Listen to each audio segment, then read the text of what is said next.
জীবনে অনেক সমস্যা থাকবে, সেটাকে হয় আমাদের নিয়ন্ত্রণ করতে হবে অথবা কমিয়ে ফেলতে হবে।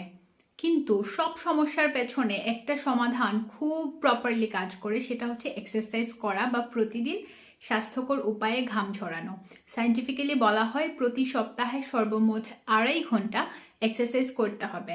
সো আপনি আপনার পছন্দ মতো 3 থেকে 4 দিন পিক করবেন, প্রতিদিন অল্প অল্প করে সপ্তাহে টোটালি 2.5 ঘন্টা এক্সারসাইজ করবেন। আপনি যখন ঘাম ঝরাবেন আপনার বডিতে পজিটিভ কিছু হরমোন রিলিজ হবে, এতে করে আপনি ভালো ফিল করবেন, আপনার টক্সিন রিমুভ হবে এবং আপনার মানসিক যে চাপ আছে, কাজের প্রেশার বা অন্য যে কোনো ধরনের স্ট্রেস, সেটা কমিয়ে ফেলতে না পারলেও ব্যালেন্স করতে বা কোপ আপ করতে এক্সারসাইজ আপনাকে অনেক বেশি হেল্প করবে।